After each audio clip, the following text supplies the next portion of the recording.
Shivani Solanki and I welcome you all to the Law वाला channel जहां पर क्लैट एक्सट्रीम 50 बैच में हम डील कर रहे हैं लीगल रीजनिंग और लीगल रीजनिंग पे I am exclusively dealing with your constitutional law.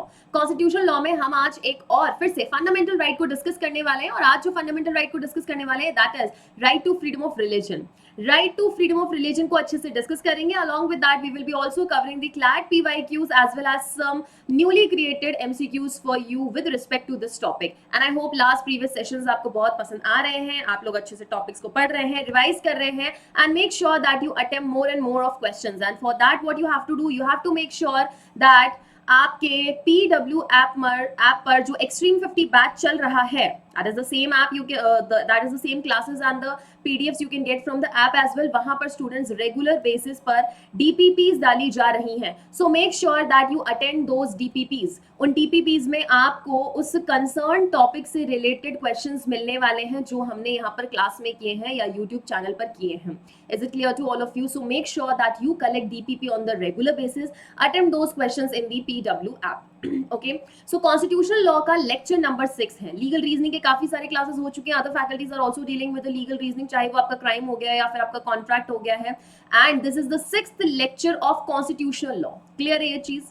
चलिए आगे बढ़ेंगे एंड यस लास्ट सेशन में मैंने आपसे ये क्वेश्चन पूछा था कि कितने सारे फंडामेंटल राइट्स हैं। So yes you all are absolutely correct in mentioning that we have 6 fundamental rights, जिसमें से राइट टू प्रॉपर्टी क्या हो चुका है स्टूडेंट्स, एक्सक्लूड हो चुका है। Now right to property is not a fundamental right, it's a constitutional right, it's a legal right which is recognised by a constitutional provisions. ठीक है, क्लियर है ये चीज? तो आज हम डील करेंगे students right to freedom of religion. किसका फ्रीडम है? हमें फ्रीडम है कि हम अपना कोई भी रिलीजन प्रोफेस कर सकते हैं, कोई भी रिलीजन एक्सरसाइज कर सकते हैं। क्यों एक्सरसाइज कर सकते हैं पहले ये सोचो। वो अलग बात है कि हिंदुस्तान में दैट इज टू से इंडिया में कई बार हमें कम्युनल राइट्स देखने को मिलते हैं on the basis of other religion, belief और faith. People do have clashes, लेकिन वहां पर उनके सबके राइट्स को प्रोटेक्ट करने के लिए क्या आता है? हमारा कॉन्स्टिट्यूशन आता है, right to freedom of religion आता है। Because India is a secular nation, India is a secular nation. Secular nation मतलब धर्मनिरपेक्ष एक देश है। कहने का मतलब है we do not follow one particular religion. There are many countries which are based on, या फिर उन पर्टिकुलर कंट्रीज में सिर्फ और सिर्फ एक रिलीजन को प्रमोट किया जाता है, उस रिलीजन के बेसिस पे कोई पर्टिकुलर कंट्री का क्या हुआ है, क्रिएशन हुआ है। But India is not made, और हम कह सकते हैं कि India is a diverse nation जहां पर different cultures, different communities, different caste, different religion are respected. सारे ही रिलीजन को हम समान रूप से रिस्पेक्ट करते हैं और सबको ही कोई भी रिलीजन प्रैक्टिस करने का, प्रोफेस करने का, उस रिलीजन में बिलीव करने का राइट है। Imagine what if one day India becomes only and only one particular religion को फॉलो करने वाला ऐसा कंट्री बन जाए, then in that case what? There are many other people who follow और believe in other religion, they will feel excluded and उनको यही लगेगा कि भाई एक पर्टिकुलर कम्युनिटी जो है वो डोमिनेटिंग है। This is the reason you can see कि जब इंडिया क्रिएट हुआ, जब इंडिया डेवलप होने लगा, बहुत सारे जो अलग अलग हमारे प्रिंसली स्टेट्स थे वो साथ में आके जब इंडिया का पूरा नक्शा बना, तब से ही वी नो कि इंडिया में डिफरेंट रिलीजन्स को फॉलो किया जाता है। सबके भगवान के नाम अलग अलग है, but ultimately we know there is only one God. सबका पूजने का तरीका अलग है, सबको भगवान को प्रे करने का, ऑफर करने का तरीका अलग है। Otherwise there is one single God, बस नाम अलग अलग दे रखे हैं हमने। So make sure that if you are practising your fundamental right, that is right to freedom of religion, you also respect the other religion. जब हम स्टूडेंट्स बात करते हैं रिलीजन की, तो इसमें कुछ प्रैक्टिसेस आती हैं। क्या आती हैं? कुछ रिलीजनल प्रैक्टिसेस आती हैं। किसी के लिए कृपान रखना या किसी के लिए कोई पगड़ी लगाना या किसी के लिए हिजाब रखना अगर कोई रिलीजियस प्रैक्टिसेस है, तो किसी और के लिए कोई और रिलीजियस प्रैक्टिसेस हो सकते हैं। एंड इन चीजों को लेकर वी नो कि कंट्री में काफी बार क्या हुआ है, काफी बार ऐसे डिस्प्यूट्स देखने को मिले हैं and Supreme Court has always been there to protect the fundamental rights of everybody, जहां पर उन्होंने ये इंटरप्रेट किया है कि कोई प्रैक्टिस क्या किसी पर्टिकुलर रिलीजन के प्रैक्टिस में एसेंशियल है या नहीं है। जैसे हिजाब पहना, कृपान रखना, क्या ये पर्टिकुलर किसी रिलीजन का एसेंशियल प्रैक्टिस है या नहीं है, इस आधार पर डिसाइड किया जाता है whether certain things have to be made mandatory और certain things have to be made discretionary. Clear है? तो उन सेगमेंट्स में हम नहीं जाकर हम सिर्फ और सिर्फ आज आर्टिकल नंबर 25 से लेकर 28 को डील करने वाले हैं। So we will begin with article number 25। Article number 25 क्या कहता है? हमारे पास स्टूडेंट्स 4 चीजों का फ्रीडम है। किस चीजों का फ्रीडम है? 4 चीजों का फ्रीडम है। We have freedom of conscience, we have freedom of profession, we have freedom to practice, and we have freedom to propagate what? Religion. Concise religion, profess religion, practice religion और propagate religion.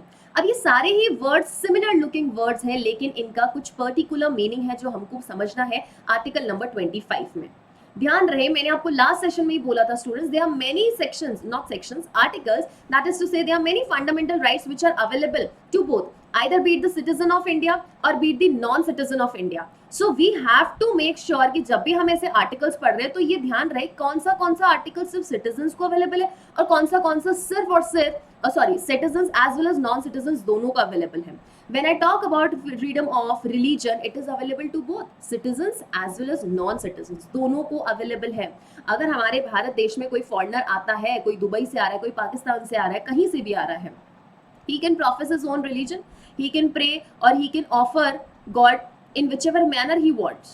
तो first point हमारे पास आता है कि freedom of concise का मतलब क्या है? अ पर्सन मे और may not choose to follow any religion. मैं हो सकता है किसी पर्टिकुलर रिलीजन को फॉलो करूं या नहीं भी करूं, इट डजंट मैटर कि हम कौन सी कम्युनिटी से बिलोंग करते हैं। You can follow any religion and we know कि इंडिया में conversion is allowed, conversion allowed है। कोई हिंदू से मुस्लिम में कन्वर्ट हो सकता है, मुस्लिम से हिंदू में कन्वर्ट हो सकता है और वापस रिकन्वर्ट भी हो सकता है, and it is completely valid.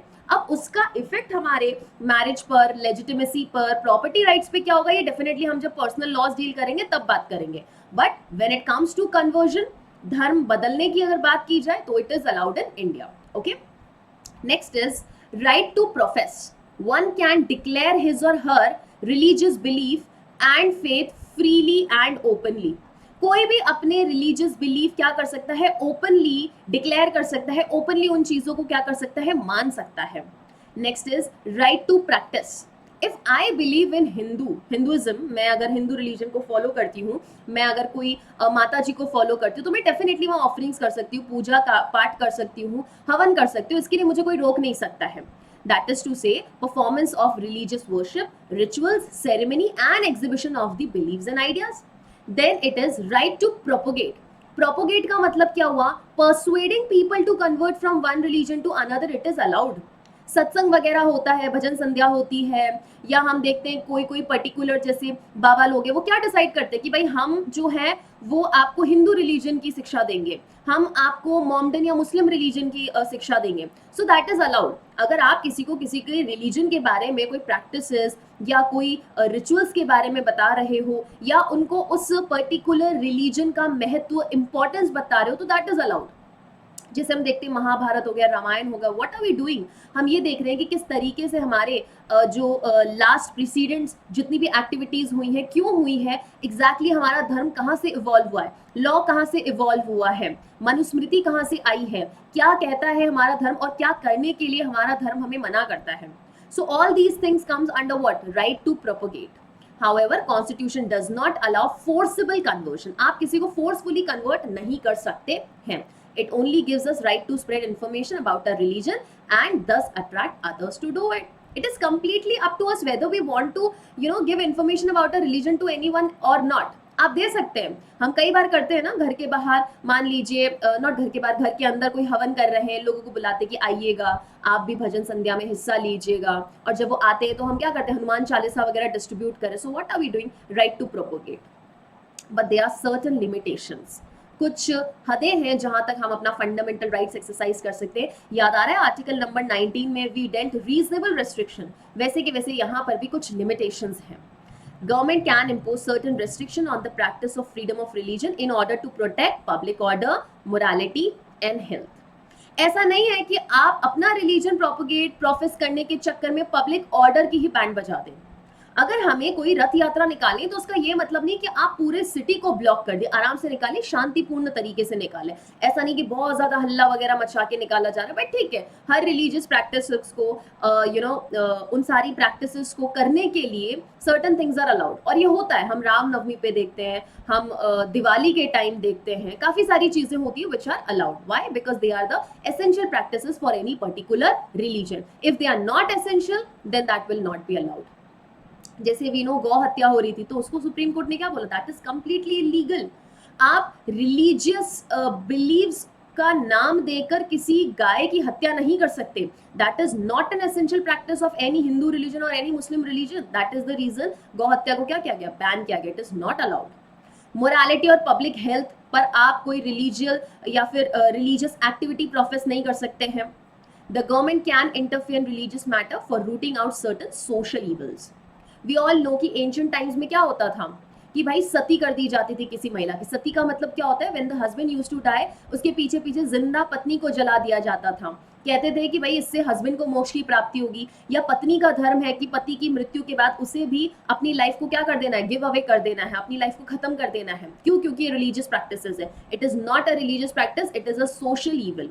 तो जहां लग रहा है कि ये सोशल ईवल है, समाज के विरुद्ध ऐसा कोई कार्य है जो समाज के लिए अच्छा नहीं है, हानिकारक है, दूसरे लोगों के फंडामेंटल राइट्स वायलेट हो रहे हैं, such things can be rooted out by the government. For example, banning practices like sati, bigamy और human sacrifices. बलि चढ़ा देते हैं हम, बकरे की बलि चढ़ा रहे हैं, मनुष्य की बलि चढ़ा रहे हैं, that is not allowed. Okay? Such restrictions cannot be imposed in name of interference in the right to freedom of religion. Now we will come to article number 26 जो कहता है freedom to manage religious affairs. हमारे पास अधिकार है कि हम अपने religious affairs खुद से मैनेज कर सकते हैं। हमारे अगर कोई रिलीजियस और चैरिटेबल इंस्टीट्यूशंस है तो हम उनको मैनेज कर सकते हैं। कोई मंदिर है, टेम्पल है, आराम से मैनेज कीजिए। ओके, एवरी रिलीजियस डिनोमिनेशन और any section of it the right to establish and maintain institution for religious and charitable purpose. हम सबके पास राइट है, हम चाहे तो मंदिर स्थापित कर सकते हैं। ऐसा नहीं कि आप कहीं पर भी मंदिर स्थापित कर दोगे। There has to be a particular place जहां पर गवर्नमेंट आपको अलाउ कर दे कि हाँ भाई ये पर्टिकुलर जगह जो है वो मंदिर के लिए है। Okay, also empower religious denomination to manage their own affairs in the matter of religion. ये डिनोमिनेशन का मतलब क्या, मतलब दैट पर्टिकुलर कम्युनिटी, मान लीजिए कोई पर्टिकुलर कम्युनिटी है, फॉर एग्जाम्पल ब्राह्मण कम्युनिटी है, तो उनका एक अलग से टेम्पल हो सकता है, वो खुद के टेम्पल को खुद से मैनेज कर सकते हैं, बिल्कुल मैनेज कर सकते हैं। Moreover, the right to own and acquire movable, immovable property and right to administer such property is also provided to the religious denominations. अगर कोई पर्टिकुलर कम्युनिटी चाहती है कि हम अपने पर्टिकुलर रिलीजन को प्रोफेस करने के लिए, प्रैक्टिस करने के लिए कोई मूवेबल या इमूवेबल प्रॉपर्टी एक्वायर करना चाहते हैं तो that is allowed. We all know Tirupati Balaji में वहां के जितने भी अफेयर्स, रिलीजियस अफेयर्स मैनेज करना, तो they have a charitable trust, that is allowed. Okay, The right provided under Article 26 are also subject to public order, morality and health. ऐसा नहीं है कि आप अपने रिलीजियस इंस्टीट्यूशन मेंटेन करने के लिए पब्लिक ऑर्डर का ध्यान ना दें, मोरालिटी का ध्यान ना दें, कुछ इनडिसेंट एक्ट करें वहां पर, या फिर हेल्थ का ध्यान ना दें। जैसे ऐसे नहीं कि आप बोल रहे हैं कि हाँ भाई प्रसाद है, प्रसाद है, प्रसाद के नाम पे किसी को जहर पिला दें, not allowed. Okay, article number 27। Actually I am also dealing with CRPC right now, तो वो सेक्शन बहुत ज्यादा निकलता है मुंह से, सो इवन इफ निकल जाए तो दैट इज इम्प्लाइड कि मैं वहां आर्टिकल बोलना चाहती थी। Okay, so it is article number 27। 26 में, सॉरी 25 में हमने क्या पढ़ा स्टूडेंट्स, कि आप कंसाइज कर सकते हो, प्रोपोगेट कर सकते हो, प्रैक्टिस कर सकते हो, प्रोफेस कर सकते हो कोई भी रिलीजन। 26 में हमने क्या पढ़ा कि हम अपना रिलीजियस अफेयर्स को मैनेज कर सकते, अलाउड है। 27 में क्या पढ़ेंगे, freedom from taxation from promotion of any religion. भाई मेरा कोई रिलीजन है, चाहे मैं हिंदू रिलीजन फॉलो करूं, मोमडन रिलीजन फॉलो करूं, तो क्या जरूरी है कि मैं वहां टैक्स पे करूं? कोई जरूरी नहीं है। You have freedom from taxation from promotion of any religion. हमारे कम्युनिटी के लोग आके हमें नहीं बोल सकते ma'am you have to pay because you are a Hindu और you have to pay because you are a Muslim. So आपको अपने रिलीजन के प्रमोशन के लिए तो टैक्स देना ही देना पड़ेगा। ऐसा कोई आपको जोर जबरदस्ती नहीं कर सकता है। You have freedom that you can refuse to pay such taxation. No person shall be compelled to pay taxes for the promotion or maintenance of any particular religion or religious domination। कि ma'am अपनी community के लिए तो करना है, महाशिवरात्रि आ रही है, नवरात्रा आ रहा है, आपको तो पैसा देना ही देना पड़ेगा। नहीं, आते ना चंदा लेने के लिए हमारी लोकेलिटी के लोग, तो it is completely up to you. कुछ लोग बोलते हैं आपके जैसा आपको जैसा पुरवाए उतना दे दीजिए, कभी कभार जोर जबरदस्ती भी कर देते हैं, है ना। कभी बार छोटे छोटे बच्चे आते हैं, जब स्पेसिफिकली हनुमान जयंती वगैरह होती है, तो वो आपसे डिमांड करते हैं that it is completely your choice if you want to give. And because we believe in religion, India में स्पिरिचुअलिटी अनदर लेवल तक फैली हुई है और जो होनी भी चाहिए। हम प्रेयर्स क्यों करते हैं स्टूडेंट? क्या हमको सच में लगता है कि प्रेयर करने से भगवान मिल जाते हैं? तो रीजन बिहाइंड दिस इज कि ये हमारी मेंटल पीस को इंश्योर करता है. Prayers, offerings, meditation is something by which we make sure that we meet with ourselves. दुनिया के जो मोह माया है, अगर हम 2 मिनट 2 पल बैठ के भगवान को याद ना कर सके या खुद से कनेक्ट ना हो सके, तो डेफिनेटली हम पूरी जिंदगी भर दुनिया के जाल में फंसते रहने वाले हैं. And we are always going to be worried about something और the other. But make sure that whenever you are और एट एनी प्लेस, कल को आपका क्लैट क्रैक कर लोगे, एनएलयूज में जाओगे, पेरेंट्स से दूर रहोगे, तो थोड़ा सा मेंटल स्टेबिलिटी हिलेगा, कई बार बहुत अकेले फील करोगे. सो मेक श्योर कि थोड़ा स्पिरिचुअलिटी से आप कनेक्टेड रहें. कभी मंदिर जाएं, कभी कोई आपने अच्छा म्यूजिक सुन लिया, भगवान की कोई कथा सुन ली, उससे होगा ये. अभी तो ऑब्वियसली बात है, ये चीजें आपको थोड़ी सी अजीब लगेगी, मैम अभी क्यों बता रहे हो, because we all have also gone through that stage. But when you start connecting with these things, you actually realise कि हाँ, एक सेल्फ एक्चुअलाइजेशन वाली भी एक जगह है, where what is necessary for you is you actually have to meet yourself, you have to understand yourself, the purpose of the life is necessary. तभी आप समझ पाओगे दैट एक पर्टिकुलर टाइम के बाद ये सब आपके पास मोह माया है and nothing will effect you. कोई सुख दुख आपको कुछ खास उस चीज से फर्क नहीं पड़ेगा. Ultimately you will only and only strive towards your satisfaction और आपके मन की शांति के लिए. Okay, clear? चलिए, सो व्हाट इज इट कि आपको अगर सही लगे तो आप टैक्स पे कीजिए, आपको सही नहीं लगे तो आपको कोई ऐसे टैक्स देने की जरूरत नहीं. टैक्स इन द सेंस जो चंदा वगैरह हमसे मांगते हैं ना कि भाई हाँ, रिलीजन, किसी पर्टिकुलर रिलीजन के प्रमोशन के लिए या कोई मंदिर के निर्माण के लिए देना है, कहीं पर लंगर भोजन के लिए पैसा देना है, it is completely your choice. You can not be compelled to pay. It says no public money collected through the taxes shall be spent for the promotion or maintenance of any particular religion. कोई particular religion को promote करने के लिए ही आप पैसा जो है public ने अगर दिया है तो वो वहां इन्वेस्ट नहीं कर सकते. You have to make sure that if you are applying certain money that is paid by the tax payers for religious development, तो you have to apply that money for all the religion. Why just promote one religion? If you go to Dubai, if you go to USA, you will see there, वहां पर भी हमें क्या देखने को मिलेगा? वहां पर हमें गुरुद्वारे देखने को मिलेंगे. I recently got a call from my brother, he is in Ireland. तो I saw such a beautiful gurdwara. वहां लोग कम आते हैं क्योंकि अब वहां जनसंख्या कम है, वहां इंडियंस कम है, but they have managed it beautifully. And not just gurudwara, they have temple, they have mask.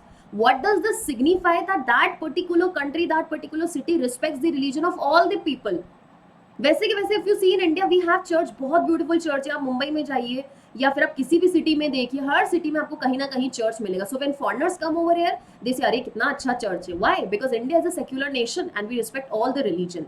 सो ये गवर्नमेंट का ड्यूटी बनता है that if anybody is paying the tax they have to apply the particular tax for what? For the promotion of all the religion. Okay, favouring, patronising और supporting any religion over the other is prohibited. ऐसा नहीं कि आप सिर्फ हिंदुत्व को promote करो, आप Muslim religion या पारसी रिलीजन, क्रिश्चियन रिलीजन के अगेंस्ट कुछ प्रमोशन ना करो. Every religion has to be protected, every religion has to be promoted, क्योंकि हर पर्सन की एक फेथ है, बिलीफ है अपने रिलीजन में. एंड ऐसा नहीं कि अगर हिंदू पर्टिकुलर रिलीजन के हिंदू पीपल ज्यादा है तो क्योंकि दूसरी कम्युनिटीज माइनर कम्युनिटीज हो गई तो उनके रिलीजन को हम प्रमोट नहीं करें. This is not allowed. We have to promote all the religions equally. It prohibits only levy of tax and not the fee. क्या प्रोहिबिट कर रहे हैं? कि टैक्स आपके ऊपर हम नहीं लगाएंगे. That is to say it prohibits only and only levy of tax but not the fees. It is completely up to you, आपको टैक्स पे करना है नहीं पे करना. Okay, the purpose of fee is to control the secular administration of the religious institution and not to promote और maintain any religion. But fees आपसे definitely ली जा सकती है. वो किस लिए? क्योंकि हमें पर्टिकुलर रिलीजन को क्या करना है? मेंटेन करना है, या फिर पर्टिकुलर रिलीजन इंस्टीट्यूशन को क्या करना है? एडमिनिस्टर करना है. ओके, क्लियर है? अच्छा, सॉरी, इन्होंने बोला not to promote and maintain religion. Religion को प्रमोट या मेंटेन करने के लिए नहीं, लेकिन रिलीजियस इंस्टीट्यूशन के एडमिनिस्ट्रेशन के लिए हमसे फीस जरूर लिया जा सकता है. कोई पर्टिकुलर जगह है तो वहां पे साफ सफाई देखना है, कुछ ऐसी चीजें हैं जहां पर वहां पे रोज रिक्वायरमेंट है, तो उसके लिए आपसे डेफिनेटली फीस लिया जा सकता है. जैसे कई बार कहीं कुछ मंदिर वगैरह में जाओगे तो एंट्री के लिए पैसे ले लेते हैं आपसे. Why? Because that requires administration, साफ सफाई, इतनी पब्लिक को मेंटेन करना, सब कुछ उसके लिए पैसा लगता है. So that is allowed. मंदिर में जाओगे, हो सकता है आपके लिए जूते चप्पल रखने के लिए आपसे पैसा ले लिया जाए. प्रसाद लेने के लिए आपसे पैसा ले लिया जाए, हो सकता है एडिशनल पैसा कुछ ले लिया जाए, सो दैट इज अलाउड, क्योंकि वहां उस पैसे से, उस फीस से we are not promoting any religion, we are only and only taking that particular amount और fees to maintain that particular religious institution. Okay, next is article number 28 which says freedom from attending religious instructions. मेरी इच्छा है मैं कोई particular religious instruction attend करूं नहीं करूं, ये मेरी मर्जी है. ऐसा नहीं कि भाई हिंदू रिलीजन की यहाँ पर कोई पूजा पाठ चल रहा है, हवन चल रहा है, आपको अटेंड करना ही करना पड़ेगा. Not necessary. It is my will and wish. I can attend और आई मे नॉट अटेंड. कि भाई यहाँ पर हमारी पर्टिकुलर स्कूल है, इसमें ऐसी कोई भजन हो रही है या ऐसा कोई कॉयर हो रहा है जहाँ पे सिर्फ और सिर्फ ये म्यूजिक गाया जा रहा है, it is completely my will and wish. If I want to attend I can, if I do not want to attend I will not attend. So it says no religious instruction shall be provided in any educational institution wholly maintained out of state.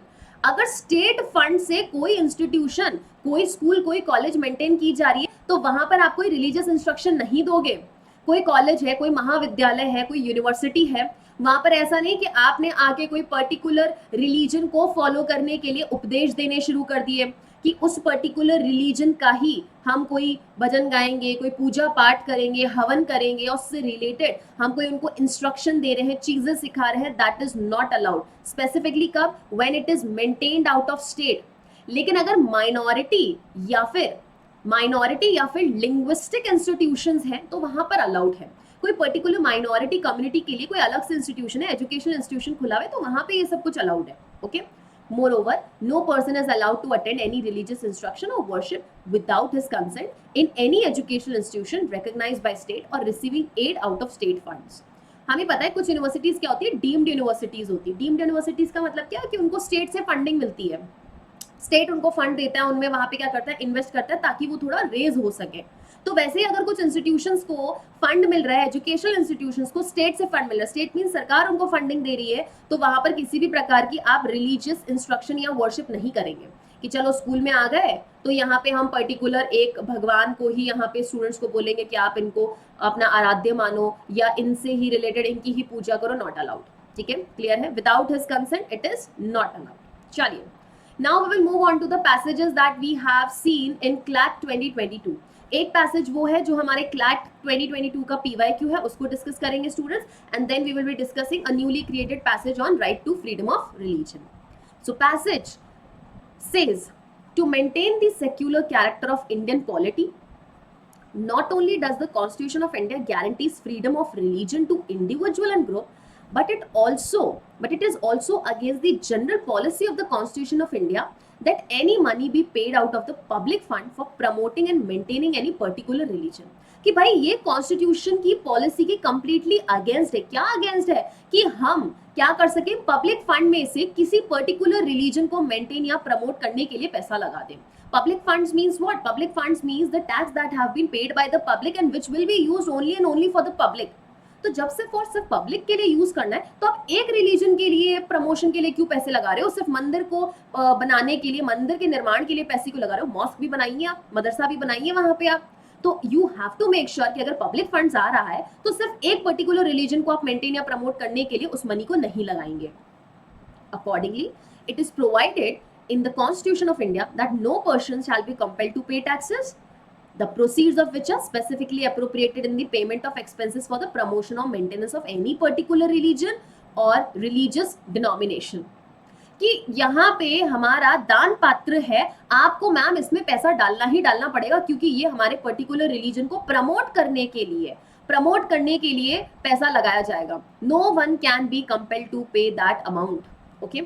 This does not prohibit the state from enacting a law to incur expenses for the promotion or maintenance of any particular religion or religious denomination. इनका कहने का मतलब है this does not prohibit the state from enacting. इससे हम state को इस चीज के लिए नहीं रोक सकते कि वो ऐसा कोई लॉ नहीं बना सकते जहां पर वो लोगों से पैसा क्या नहीं कर सकते, एक्सपेंसेस इनकर नहीं कर सकते कि भाई हमें पर्टिकुलर रिलीजन को प्रमोट करने के लिए, मेंटेन करने के लिए आपसे जो है फंड्स लेना है. डेफिनेटली वहां लॉ बनाया जा सकता है, बट सी लॉ तो बनाया जा सकता है, बट आगे सुनो what. But by such law, no person can be compelled to pay tax, the proceeds of which are to be utilized for so. आप लॉ बनाओ। स्टेट को बोला, स्टेट ऐसा लॉ बना सकता है जहां पर particular amount will be taken from the public only for promoting और maintaining a one particular religion. Law बना सकता है स्टेट, बिल्कुल बना सकता है, लेकिन उस लॉ के under you will not compel anybody to pay कि मैम ऐसा लॉ बन गया तो यू हैव टू पे, क्योंकि वहां वर्ड शैल लगा दिया। शैल वर्ड लगाते ही क्या हो जाता है, ऑब्लिगेशन मैंडेटरी हो जाती है, लेकिन वहां वर्ड क्या लगेगा, may. If anyone desires they can pay. तो लॉ बना सकते हो, बट उस लॉ के अंतर्गत आप किसी पर्सन को कंपेल नहीं कर सकते हैं। Okay, next paragraph, this does not invalidate levy of fee to provide some services. अब क्योंकि हमने ऐसा लॉ बना के पब्लिक को बोल दिया भाई आपकी मर्जी है, इफ यू वांट टू पे टैक्सेस तो ठीक है, बट ये इस एग्जाम्शन का जो हमने पब्लिक को एग्जाम्शन दिया है, वेदर यू वांट टू पे और नॉट वांट टू पे, it is completely your will and wish, but that does not mean कि हम लोगों से क्या नहीं कर सकते, फीस नहीं ले सकते। मैंने बोला ना फीस ले सकते हैं, और फीस क्यों लेते हैं स्टूडेंट्स, क्योंकि हमें उस इंस्टीट्यूशन को मैनेज करना, उस पर्टिकुलर प्रीमाइसेस को मैनेज करना है। मंदिर टूट रहा है, गेट का निर्माण चाहिए, अच्छा गार्डन बनाना है, वहां पे कुछ चीजों की जरूरत है, तो उनके लिए बिल्कुल फीस चार्ज की जा सकती है, बट टैक्स नहीं इम्पोज किया जा सकता। किस चीज के लिए, for promoting and maintaining any religion. Thus, a fees can be levied on the pilgrims, pilgrims जो भक्त आते हैं वहां पे, to a religious fair to meet the expenses of the measures taken to safeguard health, safety and welfare of the pilgrims. अब हमको पता है हम अमरनाथ जाते हैं तो वहां पे कितनी टाइट सिक्योरिटी होती है, मेक श्योर किया जाता है कि भाई किसी इतना ऊंचाई पे आपको चढ़ना है तो वहां पे डॉक्टर्स होने चाहिए, मेडिकल एड होनी चाहिए, तो वो सब कहाँ से मैनेज होगा, सरकार कहाँ से लाएगी पैसा, खुद के जेब में से थोड़ी ना लेके आएगी। उसके लिए भक्तों से क्या किया जा सकता है, फीस लिया जा सकता है, that is allowed. Okay, but tax pay करना कि भाई हम यहाँ पर पर्टिकुलर ये माता जी को या ये भगवान जी को प्रमोट करेंगे, that is not allowed.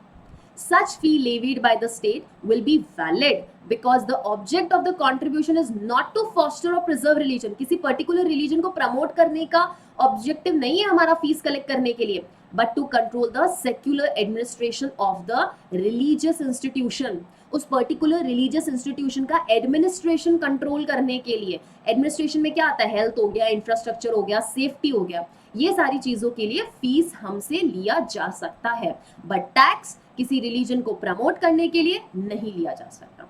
Is it clear? So now let's move on to the questions, जहां पे students the first question is, I hope nothing is hiding behind me, yes nothing is hiding. चलिए, so the first question over here is, mister A, कौन है mister A, a tax payer of various taxes levied by the state government. अब उसने क्या क्या, mister A ने filed a writ petition for the issuance of writ of mandamus. याद आ रहा है, हमने रिट पढ़ लिया था। रिट ऑफ मैंडेमस कहाँ इशू होती है students, where there is a public duty and the person has refused to perform that duty, and duty कैसी होनी चाहिए, मैंडेटरी ड्यूटी। क्लियर है? Filed a writ petition for the issuance of writ of mandamus directing the state to forbear from spending any amount from the public funds of the state for renovation of water tanks belonging to Hindu temple in the state. क्या rate petition file किया students mister A ने? Mister A ने rate petition file किया है कि भाई state को direct किया जाए कि उन्हें रोको, किस चीज से रोकना है, from spending the money from the public funds for the renovation of the water tank, कि वो स्टेट फंड में आए हुए मनी से वाटर टैंक, कौन कहाँ पे है water tank, belonging to a Hindu temple, उसको रेनोवेट नहीं करवाएंगे, स्टेट को यहाँ से ये कार्य करने से रोका जाए। These tanks were used by general public irrespective of their religious affiliation. कोई फर्क नहीं पड़ रहा था कि यहाँ पर जो लोग इस टैंक को यूज कर रहे थे वो पर्टिकुलर रिलीजन के थे या अलग अलग रिलीजन के थे, कोई भी रिलीजन का पर्सन आके उस वाटर टैंक को यूज कर रहा था for bathing and drinking purpose. In the given situation which of the statement is correct? तो हमें पता है कि कोई पर्टिकुलर रिलीजियस इंस्टीट्यूशन को मेंटेन करने के लिए डेफिनेटली स्टेट क्या कर सकता है, फंड्स को यूज कर सकता है। तो क्या यहाँ पर जो हमारा पर्टिकुलर स्टेट अगर वाटर टैंक को ठीक करा रहा है तो क्या उससे उन्होंने पर्टिकुलर हिंदू रिलीजन को प्रमोट किया? क्या आंसर इज नो, बिल्कुल भी प्रमोट नहीं किया है। So the first option is, the state is promoting और maintaining Hindu religion? No, the state can not be said to promote और maintaining the Hindu religion. Absolutely water tank ठीक करा रहे हैं, और वो कहां पर, किसके के लिए, जनरल पब्लिक के लिए। भले ही वो हिंदू टेंपल से बिलोंग करता हो, लेकिन जनरल पब्लिक, आम जनता, कोई भी रिलीजन का पर्सन वहां आके ना धो रहा है, पानी पी रहा है। State is compelling the citizen to pay tax for promotion? No, कहीं पर भी इन्होंने टैक्स की बात ही नहीं की है यहाँ पर। और रिलीजन को प्रमोट, पर्टिकुलर हिंदू रिलीजन को प्रमोट किया क्या? नहीं। State is compelling citizens to pay tax for maintenance of Hindu religion? No. So right answer is that the state cannot be said to promote or maintain the Hindu religion. Reason क्या है कि कहीं पर भी हम यहाँ पे Hindu religion का प्रमोशन नहीं देख रहे, हमें ऑब्जेक्टिव देखना है उनका. ऑब्जेक्टिव क्या है? रिलीजियस इंस्टीट्यूशन का जो एडमिनिस्ट्रेशन है वो देख रहे हैं, और उस पानी को सब लोग यूज करते हैं irrespective of the religion from which the person belongs. Question number 2. Communal rights between religion A and religion B resulted in the destruction of the places of worship of both the religions of the state. एक particular religion ए और religion B के बीच में के भक्तों के बीच में क्या हो गया? एक डिस्प्यूट हो गया, एंड बिकॉज ऑफ विच दोनों रिलीजन के जो प्लेसेस थे वो डिस्ट्रक्ट हो गए, प्लेस ऑफ वर्शिप डिस्ट्रक्ट हो गई. As a result, state government utilize public funds for restoring the place of worship of both the religion. दोनों ही रिलीजन के प्लेसेस को, वर्शिप प्लेसेस को वापस ठीक करवाने के लिए उन्होंने फंड्स वहां अप्लाई कर दिए. तो क्या हम कह सकते हैं कि यहाँ पे गवर्नमेंट ने या स्टेट ने रिलीजन को प्रमोट करने के लिए पैसा लगाया? No.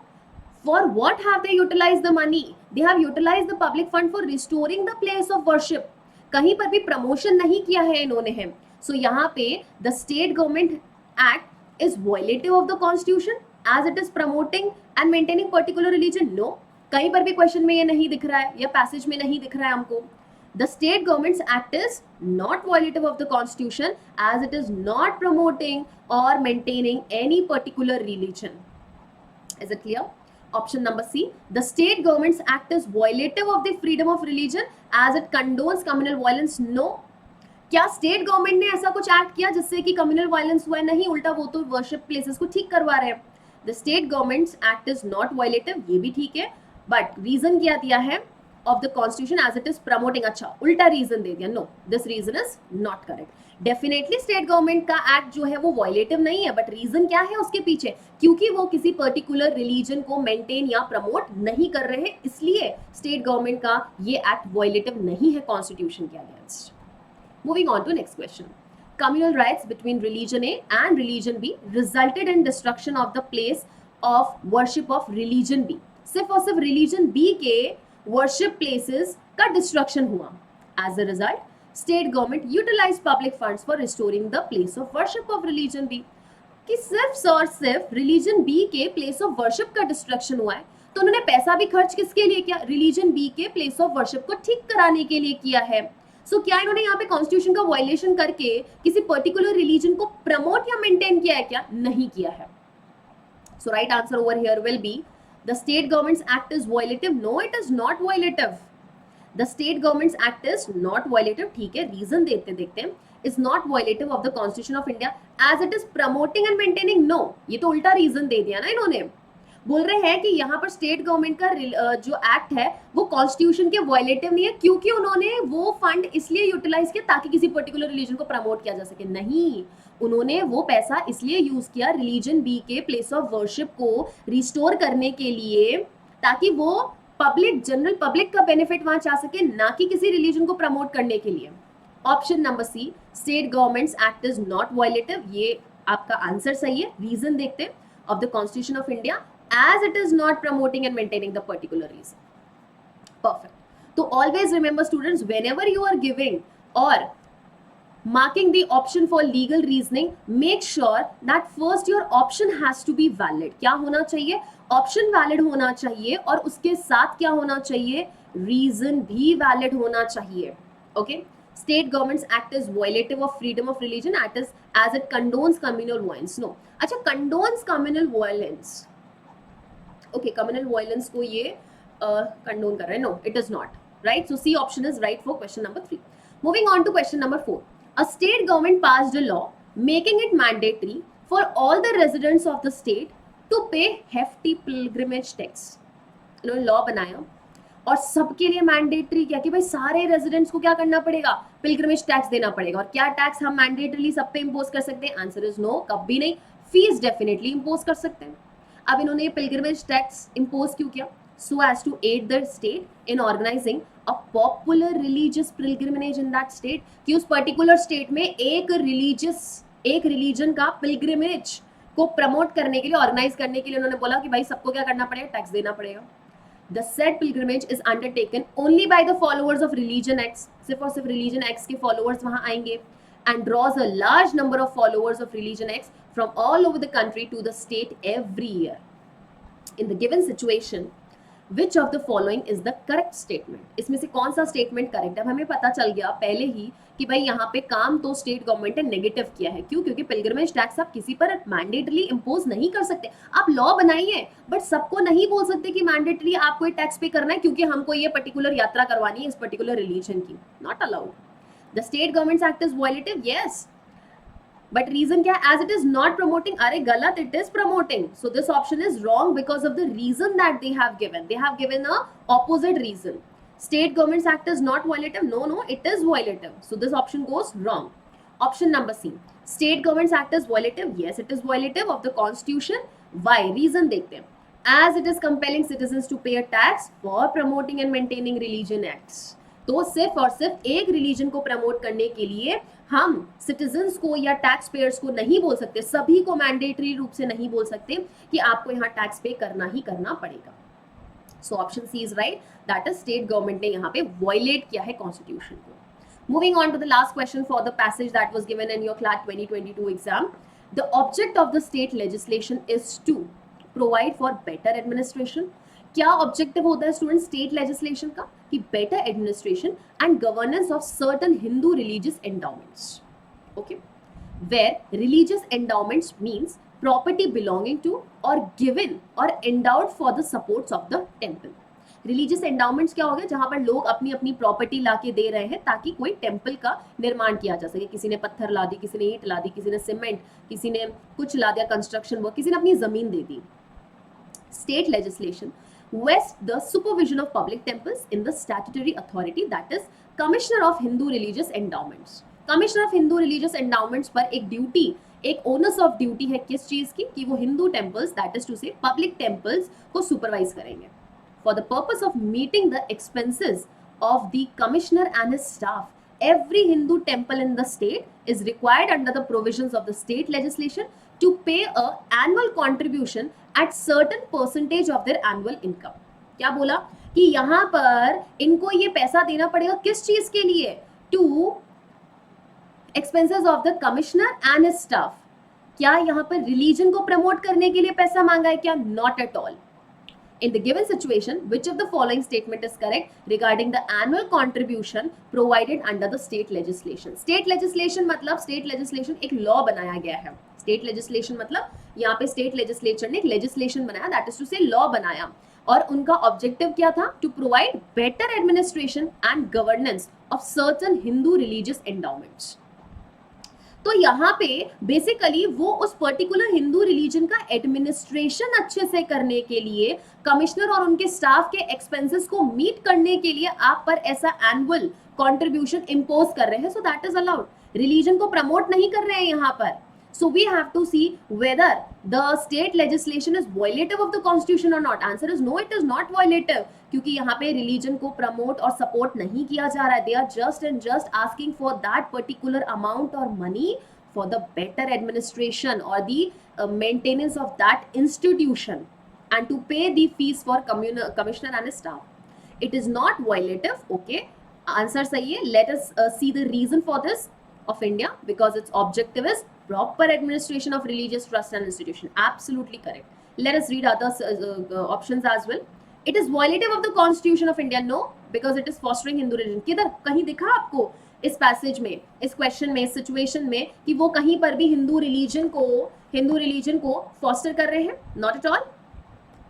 Option number C, it is violative of constitution. Not at all, because it is fostering the Hindu religion. No, options are same, but I will just check it out. But option number C भी गलत है क्योंकि हमें option number A में हमारा सही answer मिल गया है. It is violative of the Constitution of India because its objective is not inclusive in the administration of religious endowments belonging to all the religion. It says कि state legislation क्या है? Constitution का violation है because its object is not inclusive or administration of religious endowments of belonging to all the religion. कि भाई सारे religion के लिए इन्होंने नहीं सोचा इसलिए ये लेजिस्लेशन गलत है. नहीं, ऐसा नहीं है. Just because they have not covered all the religion for that particular administration of religious endowment doesn't mean that they have violated the constitution. Clear है ये चीज? So right answer is going to be C, that such state legislation is not violative of the constitution, क्योंकि यहाँ पे उनका objective क्या है? सिर्फ और सिर्फ religious उस इंस्टीट्यूशन का एडमिनिस्ट्रेशन. चलिए, now we will move on to the other passage that has been created exclusively by your law वाला team.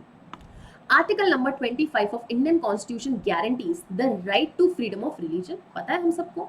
All persons are thereby entitled to practice, profess, propagate, and I had used one more word that is concise, a religion. Yes, देखो हमने starting में ही इन सब का meaning पढ़ा था. Yes, concise. Concise means what? I want to choose or not to choose any particular religion. That is completely my choice. Okay. This freedom, though quite vast, is not an unlimited one.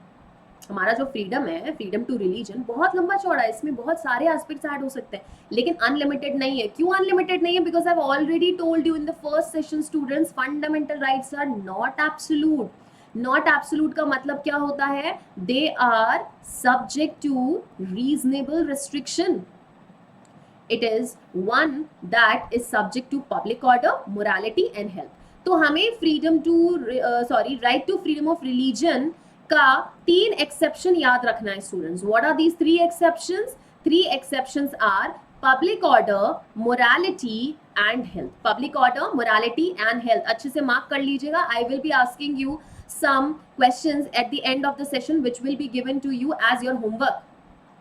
Okay, now section 295, section number 295 of IPC, Indian Penal Code, which is a substantive law. Substantive law मतलब which gives you certain provisions with respect to your rights and liabilities. कि अगर बेटा आपका ये fundamental right है, हमारा fundamental right है right to life and liberty, शांति से आराम से रह सकते, कोई मेरे साथ मारपीट नहीं करेगा.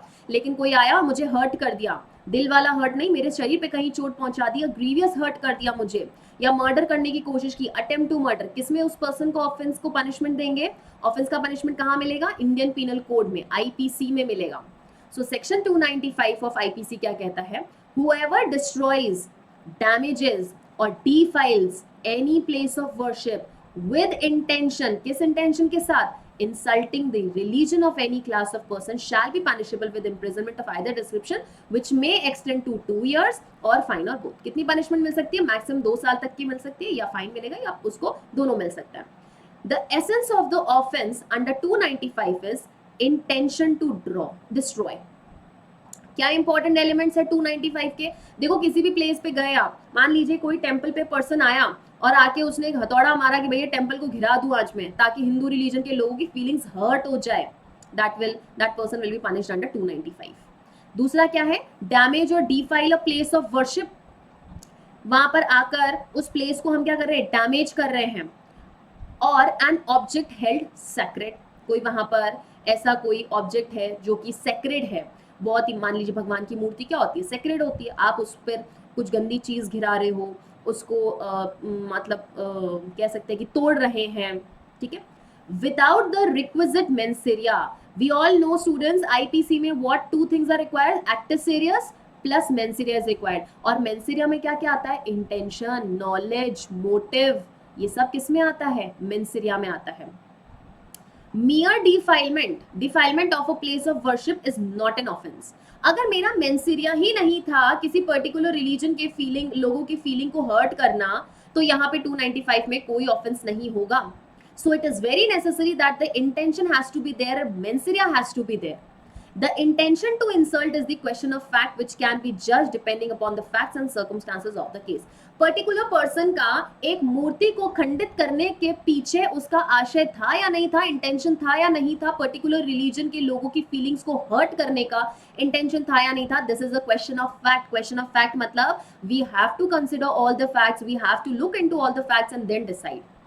हर केस में आप बाय डिफॉल्ट इंटेंशन प्रिज्यूम नहीं कर सकते हो. We have to see the facts कि हाँ मैम घर से ठान के वो हथौड़ा लेके आया था, इतने सारे लोग वहां पर बैठे थे, पूजा पाठ कर रहे थे, उसने मूर्ति को क्या कर दिया? खंडित कर दिया वहां पर. सो वी हैव टू सी उसका इंटेंशन था या नहीं था. आके 10-15 गालियां और बोल के गया वहां पे भगवान के उस प्रेमाइसेस में खड़े होके. Clear? Next section number 295A एक और ऑफेंस के बारे में बताया. Deals with actions intended to outrage the religious feeling or insult the religious beliefs or the religion of a particular class of person that can be termed as deliberate and malicious. 295 ए में क्या कर रहा है, कोई person आ रहा है और religious belief या रिलीजियस किसी फेथ के अगेंस्ट कुछ भी गंदे वर्ड्स यूज कर रहा है, कुछ भी गलत बोल रहा है पर्टिकुलर रिलीजन के बारे में। यहाँ पे एक्ट नहीं किया जा रहा स्टूडेंट्स, यहाँ पे क्या किया जा रहा है, कुछ वर्ड्स बोले जा रहे हैं कि भाई ये रिलीजन तो ऐसा है, इनके रिलीजन में ऐसा होता है, ये तो कहीं लिखा ही नहीं है, this is not an essential requirement. अगर किसी रिलीजन के बारे में कोई ऐसा बोलता है तो 295 ए में जाएगा। लेकिन रीजन वहां, सॉरी, एलिमेंट क्या होना चाहिए, डेलिब्रेट। डेलिब्रेट मतलब जानबूझ के आपने क्या है, and malicious with a bad faith, with a malified intention to hurt somebody's feelings. Whereas अब तीसरे सेक्शन के बारे में और बताया, 298 क्या कहता है of IPC, whereas section 298 makes punishable those deliberate acts of verbal or visible representation that intend to wound the religious feelings of others. Section number 298 में स्टूडेंट्स यहाँ पे किसी की रिलीजियस फीलिंग्स को क्या कर रहे हैं, हम हर्ट कर रहे हैं। वो वर्बल भी हो सकता है, विजिबल रिप्रेजेंटेशन भी हो सकता है। Clear? The difference in the two section can be seen from the way that they have been worded. When contrasted, it is seen that the word outrage is much stronger than the word wounding. Outraging the modesty of a woman हम पढ़ते हैं IPC में, मतलब आप उसकी पूरी लज्जा भंग कर देना चाहते हैं, ये आपका आशय था। And wounding is merely hurting. Outraging means it is more aggravated. It is more, you can say, extreme level or extended level, okay, or aggravated level. Hence, offense under 295 is more serious than offense under 298. So 295 का word क्या है कि आप किसी की religious feelings को outrage करना चाहते हैं, 298 में आप किसी की रिलीजियस फीलिंग्स को वूंड करना चाहते हैं, हर्ट करना चाहते हैं। As a section, as a result, it is observed that punishment under 295 is severe, is simple or rigorous imprisonment extending up to 3 years, whereas under 298 is either type of imprisonment which may extend to 1 year or fine or both. तो students punishment भी, punishment कहूँ या मुझे imprisonment कहना चाहिए, imprisonment दो तरीके की हो सकती है, simple imprisonment and rigorous imprisonment.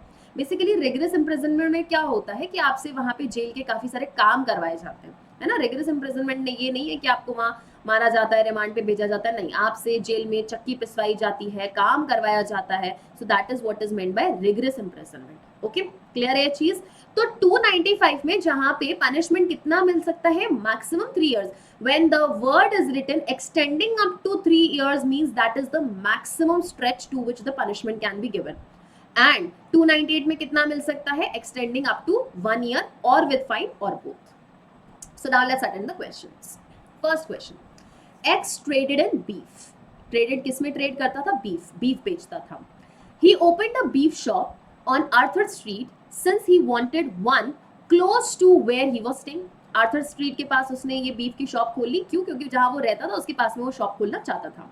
There was an ancient Hindu temple of prominent religious significance located on the same street. उसी स्ट्रीट पे क्या था, एक हिंदू टेम्पल भी था, बहुत पुराना टेम्पल था। People from all the country, all around the country, people from all around the country, though it was absolutely essential to visit there once in a lifetime. तो पूरे इंडिया के जितने भी लोग थे वहां पर क्या करते थे, आते रहते थे, क्योंकि उनको लगता था कि भाई once in a lifetime तो वहां पर उनको आना ही आना चाहिए। The adherents of the faith believed that eating beef was exceedingly sinful. Hindu religion के लोगों को क्या मानना था कि भाई eating beef is not good, पाप है, सिन मतलब पाप है। When they learned that someone had opened a beef shop right in front of their temple, they felt tremendously offended. कि भाई ऐसे कैसे दुकान खोल ली हमारे टेम्पल के पास, तुमने बीफ की दुकान कैसे खोल ली तुमने। Is A accountable for section 295A as a result of his action? हमें ये देखना है स्टूडेंट्स, क्या इस X का इंटेंशन था? Did he hold any intention to hurt or sorry to outrage the feelings of the Hindu religion people? No. कहीं पर भी दिख रहा है उसका रीजन क्या था, देखो, he wanted one close where he was staying, जहां वो रहता था उसके पास में ही उसको घर चाहिए था। X should be considered responsible since he opened the beef shop in the vicinity of a temple with the deliberate and evil intention. Not at all. कहीं पर भी हमें इस क्वेश्चन में नहीं दिख रहा है। Next, since the prerequisite of 295 are not met in the instance, X should not be judged. Absolutely correct. Let us read other options as well and see if there is a better reason given in the other options. X must account for actions because he prevented the worshippers from freely exercising. Not at all. उसका intention ही ऐसा नहीं था, तो कहाँ से उसने prevent कर लिया लोगों को? नहीं prevent किया. X must not be penalized since it would be considered restraint of trade as he is prevented from practicing his profession. Not at all. क्या ये रीजन दे सकते हैं क्या कि इस रीजन पे हम उसको पेनलाइज नहीं करें क्योंकि उसको फ्रीडम है कि क्योंकि अगर हमने उसको पेनलाइज किया तो उसकी ट्रेड पे रेस्ट्रिक्शन लग जाएगा? नो, हम फ्रीडम टू ट्रेड का या प्रोफेशन की बात ही नहीं कर रहे, हम रिलीजन की बात कर रहे हैं. सो राइट आंसर इज बी. 295 के अंडर हम उसको चार्ज नहीं कर सकते. और क्वेश्चन यही पूछा था क्या हम 295 ए के अंडर चार्ज कर सकते हैं? नहीं. 295 ए के अंडर क्या जरूरी था students? Intention mens rea, that is intention to outrage the religious feeling of any person of another religion. Okay, next question. Pick up the statement that best fits your understanding from the passage. Okay, let us find it out. Okay, the intention to damage a place of worship or an object regarded to be sacred is the basis of offense under 295 of criminal code. अच्छा, destruction of the place of worship alone does not constitute an offense in the absence of the necessary binning intent. कह रहा है intention to damage a place of worship or an object regarded to be sacred is the basis of the offense 295. क्या सिर्फ इतना ही basis है क्या? क्या destruction of place necessary नहीं है क्या? बिल्कुल है. इंटेंशन प्लस एक्टिव सीरियस दोनों होने चाहिए. सिर्फ और सिर्फ इंटेंशन, मैं वहां इंटेंशन लेके बैठ गई कि हाँ इस मूर्ति को मैं खंडित करूंगी, but did I do anything? Did I destroy और destruct any place? No. Then 295 में मेरी काहे की लाइबिलिटी? सो 295 में हमें दोनों चीजें चाहिए. Destruction of the place alone does not constitute an offence in the absence of the necessary binding intent. एक मिनट student, it says destruction of a place of worship alone. मात्र अगर हम प्लेस को, वर्शिप प्लेस को destruct कर देते हैं, does not constitute an offence in the absence of. Yes yes absolutely. अगर इंटेंशन वहां गायब है और हमने ऐसे ही प्लेस को डिस्ट्रॉय कर दिया, वर्शिप प्लेस को डिस्ट्रॉय कर दिया, तो that will not constitute an offence. Absolutely correct. But we have to find the best fitting option from the passage. Let's read others also. ये भी सही है. Despite being very broad, this freedom of religion is unfettered. It is one that is governed by moral health and public order. बिल्कुल. It says this freedom of religion is unfettered. Unfettered मतलब कि यहाँ पर इसके ऊपर chains लगी हुई हैं, हम इसको क्या कर सकते हैं? प्रतिपादित कर सकते हैं, बांध सकते हैं. इस राइट को बिल्कुल बांध सकते हैं because of reasonable restriction. Since the word outraging is far more lenient, जबकि lenient नहीं है, वो more serious है, then wounding, the offense under 295 seems to be more serious than the offense 298. yes, जबकि देखो word outraging lenient नहीं है, lenient नहीं है, is far more lenient than the wounding. in fact वो क्या है? serious है. next is section 295A addresses concerted and malevolent activities that can be considered to be intended to offend religious sentiments or religion of a certain group of people. So हम 295 से 295A का क्या conclusion निकाल सकते हैं? D option कहता है 295 addresses concentrated and malevolent activity, क्योंकि वहां पे more serious offence students, we are outraging the particular religions feelings that can be considered to be intended to offend religious sentiments. Yes, वहां पर हमारा इंटेंशन किस चीज का है? पर्टिकुलर रिलीजन का सेंटिमेंट्स को ऑफेंड करने का, और the religion of a certain group of people. या तो हम उनके इंटेंशन सेंटिमेंट्स को हर्ट कर सकते हैं, या फिर पर्टिकुलर रिलीजन को हर्ट कर सकते हैं, या उनके जो ग्रुप ऑफ पीपल है उनके रिलीजन को हर्ट करने का यहाँ पर आशय रखते हैं. That is 295. Now which all options we see are correct? देखो ये ऑप्शन भी करेक्ट है, ये ऑप्शन भी करेक्ट है. Despite being very broad, this freedom of religion is unfettered. It is one that is governed by morals, health and public order. But not just these things. There are many other things which are governed, which are related to your freedom of religion. That is to say, the government can impose any restriction, the government can make you pay any fees. So basically यहाँ पर बोल रहा है Pick the statement which best fits your understanding in the passage from the option given. So according to me, both the options are correct. Option number A is also correct and option number D is also correct. But according to me, D is more appropriate. What is D? D is more appropriate and it best fits. Clear है? Okay. Now certain questions becomes definitely the option जहां पर बहुत सारा dispute होता है, but हाँ ऐसा हर बार CLAT के एग्जाम में देखने को मिला है कि लीगल रीजनिंग और लॉजिकल रीजनिंग का एक दो क्वेश्चन हमेशा बाद में रिमूव होता है, because something can be best according to me, something can be best according to you, but we can see that both of them are correct, but D seems more appropriate to me. Okay, moving on to next question. Question number 3. The administration at DEF School of Design launched a new initiative to collect 500 rupees from each student twice a year in order to fund the construction of the campus church. Campus का जो church है उसके construction के लिए उन्होंने 500 रुपए लिए.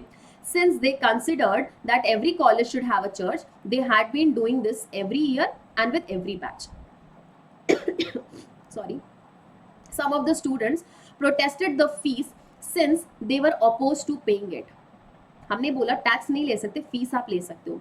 These students were placed on academic probation by the college and were not permitted to take their internal exams. College वालों ने क्या बोला, निकलो यहाँ से, आपको हम क्या करेंगे, यहाँ से academic probation, that is to say academic जो एग्जाम्स होते हैं उनसे आपको वंचित रख दिया गया. Determine the legitimacy of the school's authorities decision. क्या स्कूल ने यहाँ पे उन स्टूडेंट्स को क्या सही तरीके से इंटरनल एग्जाम से दूर रखा है? Answer is no. Answer is no. So now let us find out the appropriate answer. Since individual right cannot supersede the collective public right under Article 25, the students are rightly made liable.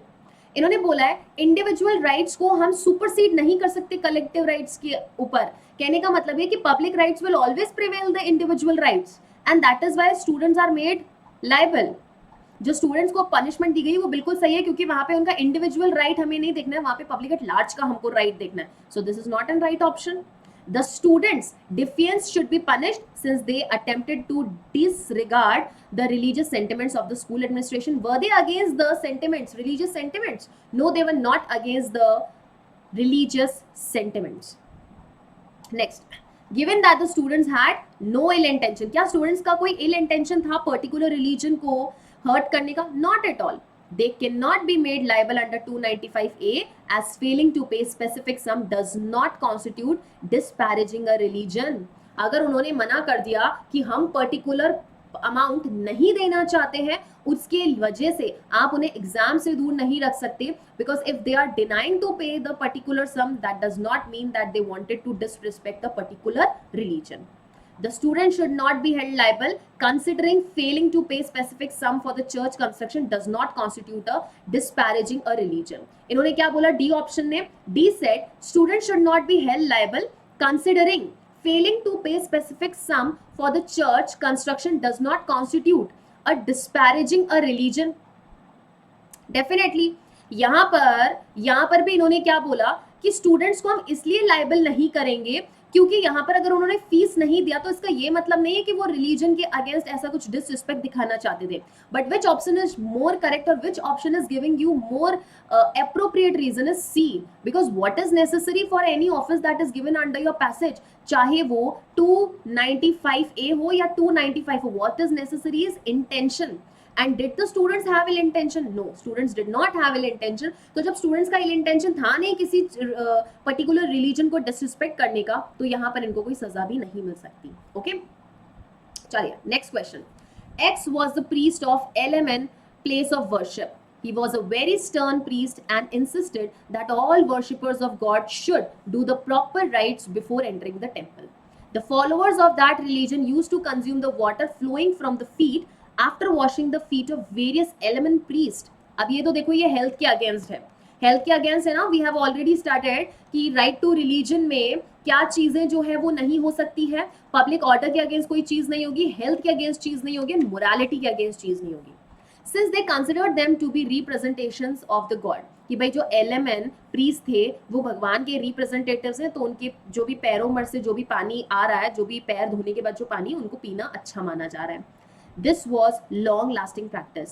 When one B, कौन था B, found about the ceremony, she was disgusted by the practice and wanted to challenge the worshipper by expressing that the stated practice may be detrimental to worshipper's health. बिल्कुल हो सकता है ना ये, आप देखो, no doubt if you have believe for some things और there is a particular practice, हो सकता है किसी को ये ना पसंद हो कि भाई पैरों में कितनी गंदगी होती है और उसके बाद वहां पे उन पैरों को धोने के बाद अब वो पानी पी रहे हो, it is definitely injurious to health.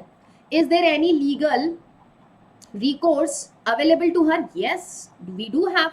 So let's read out the options. X has the choice, some choice, since she can consider raising the limitation of article number 25. Article number 25 में limitation क्या है? Public order, morality and health. So A option is correct. Let's read other options as well. X has some viable solution as she can say that the worshippers are interfering with the right to practice. No, not at all. See, worshippers are not restricting her right to religion. It's her choice whether she wants to drink such water or not. And if she doesn't want to drink such water, then on what grounds she doesn't want to drink such water? What reason did she give? The limitations given under article number 25. Okay, let's read C and D. X has no ground for complaint because the adherents are not conflicting any harm or destruction to the place of worship. Merely because कोई चीज या कोई practice उस place of worship को distract नहीं कर रही है, हार्म नहीं कर रही, हम ये नहीं बोल सकते ये सही है कि भाई यहाँ पर पानी पीने से कौन सी कुछ बिल्डिंग या मूर्ति पर कुछ नुकसान पहुंच रहा है. हाँ, बट हेल्थ पर तो पहुंच रहा है ना. So this is not the right ground. X has no remedies as she cannot prevent anyone from performing their religious rites since they enjoy absolute freedom of right under article 25. Absolutely wrong. Word absolute दिखते ही fundamental rights के साथ उसको गलत mark कर दीजिएगा, because no fundamental right is absolute. Every fundamental right is subjected to the reasonable restriction. And right to freedom of religion किसके subject है? We have 3 limitations, that is public order, morality and health. Question number 5. H was an adherent of idol worship. एक मूर्ति को की पूजा करते थे. So visiting the temple at least once a day was something his grandfathers always encouraged him to do so. He used to visit the temple each morning, bow his head and offer prayers in front of the idol. After observing him for a week, N started making fun of H the following day at a school, stating that it was ridiculous for him to pray in front of a stone statue and regarded him as a deity. N ने क्या बोला H को कि भाई तुम पागल वागल हो क्या? हाँ, कितने बेवकूफ हो कि तुम एक स्टोन की मूर्ति के सामने रोज बो डाउन कर रहे हो और उसकी पूजा कर रहे हो. ऐसा उसका फन किया, ऐसा उसका मजाक उड़ाया. He also made several additional derogatory remarks about H and his kind of devotion. Does H have any remedy for the same? Yes. Nobody has right to say about anyone's religious practices or anyone's religious faith or belief. So, next. Although the remedies under IPC are sufficient in the given fact scenario, Article 25 of Indian Constitution being fundamental right will come into rescue. बिल्कुल. Since N merely disparaged H's method of worship and not as religion, H is without redress. H is without redress means कि H के पास यहाँ पे कोई remedy नहीं बनती है, क्योंकि यहाँ पर N ने तो सिर्फ और सिर्फ उसके मेथड ऑफ वर्शिप पे बोला, ना कि उसके रिलीजन पे बोला. भैया बोल दिया, अगर आप उसको उसके तरीके पर बता रहे हो या फिर यहाँ देखो several additional derogatory remark about H his kind of devotion, तो यहाँ पे क्या होता है, मतलब आपने उसके रिलीजन पर भी बोला है. Clear? Option number B. Since the conditions under 298 of IPC are satisfied in the aforesaid situation, N can be found responsible. Absolutely. 298 में हमने देखा ना, या तो वर्ड से स्टूडेंट्स या फिर विजिबल रिप्रेजेंटेशन से अगर आप किसी की रिलीजियस फीलिंग्स को वुंड करते हो. And 295A में क्या था? You are outraging the religious feelings of any particular person of other religion. So reading out option number C, it says N can be considered accountable since his insult of H was motivated by malice, making him liable under section 295 of the IPC. Not at all, because he was not motivated by any malice. यहाँ पर कहीं भी malified intention या menseria के बारे में इन्होंने mention किया क्या students? Answer is no. यहाँ पर कहीं पर भी मैलिस के बारे में इन्होंने मेंशन नहीं किया. That is the reason 295A के अंडर हम उसे हेल्ड लायबल नहीं कर सकते. Next option is N cannot be considered accountable, ये तो पूरा ही गलत हो गया, since his insult of H was motivated by malice, making him liable. Okay, option number C का ही उल्टा दे दिया, the option is completely wrong. What is right option? Right option is B. Since the conditions of section 298 of IPC are satisfied as the aforementioned situation, N can be found responsible. Clear A cheese? So yes, here we have finished all the questions and now we will be coming to the homework. Homework आपके students दो रहने वाले हैं. First है, you have to mention the article numbers of the right to freedom of religion. कहां से लेकर कहां तक हमारी right to freedom of religion है. And second, you have to mention the limitations. Limitations कहूं मैं स्टूडेंट्स या फिर एक्सेप्शंस कहूं. किसका? Exceptions of right to freedom of religion. We have mentioned 3 exceptions, 3 limitations जो मैंने आपको पूरे सेशन के दौरान काफी बार बताया है. Okay, so I hope the session was great and you all enjoyed, and in case of any doubt and you feel like connecting with me or dropping out any message for me or for the team, you can connect with me through my telegram group Shivani Solanki. Telegram पे जाएंगे, search करेंगे Shivani Solanki, you will find my group over there and there you will see a comment pinned over there, the message pinned over there. When you will click on that link, a chat box will open in front of you and you will drop your message there. In case you find any other spam ID texting you in my name, do not reply to any such IDs. There are many such fake IDs being created in name of many judiciary educators, so be very aware. मैं चला के आपको कभी message नहीं करूंगी. अगर आपका message आएगा तो ही मैं आपको रिवर्ट बैक करने वाली हूँ. और वही same ID you can see as an admin in my group. ठीक है, बराबर है ये चीज. So yes, that was all from my side. I hope you all have enjoyed this session. Now we will meet in another new session. Till then, thank you so much.